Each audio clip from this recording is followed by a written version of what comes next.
Ayon kay Kim, bakit kasi di mo ako binalaan last year? Feng Shui expert, pinag-iingat ang dalaga.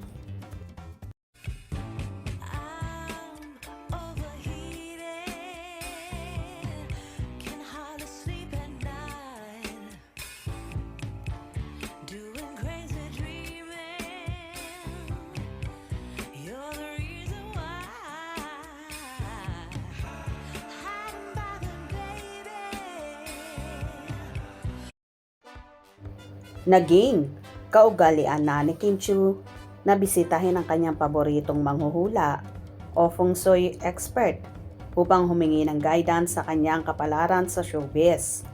Katunayan na kasama pa rin ni Kim ang kanyang ate Lakam noong mga nakarang taon sa pagpunta sa Binondo.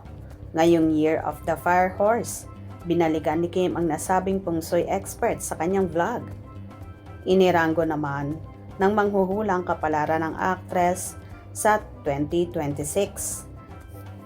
Anya, ika-11 row ang signos ni Kim sa kapalaran sa 12 zodiac signs.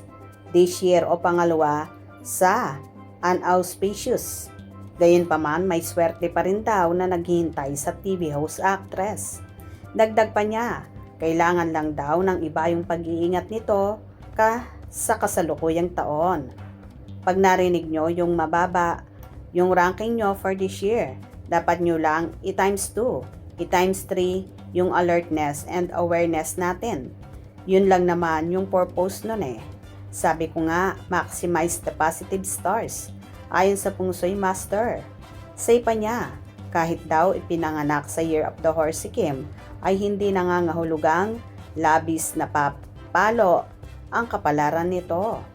Paliwanag pa niya, may conflicting stars daw kasi na nababasa sa kapalaran ng Chinita Princess. Binalaan pa niya si Kim na iwasang masangkot sa anumang gulo sa 2026. Pabiro namang si Tani Kim, dapat daw ay pinaalalahanan siya ng manghuhula sa nangyari sa kanya last year kung saan nagkaroon siya ng issue sa kanyang kapatid. Matatandaang noong 2024, nagbigay na ng warning ang nasabing Feng Shui Master kay Kim tungkol sa posibilidad na mapagnakawa ng taong kanyang pinagkakatiwalaan.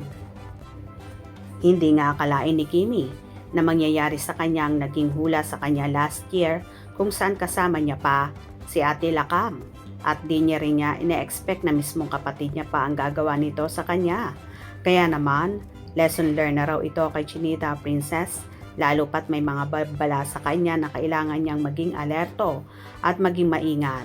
For sure naman i-consider naman niya ni Kimi, lalo pat naging mabigat ang pinagdaanan niya sa kanyang kapatid kung saan sinasabi ng ilan na nilustay daw ng kanyang Ate Lakam ang 300 million at isang kondo na nabenta na walang consent niya dahil sa paglulong sa kasino. Hope you enjoyed.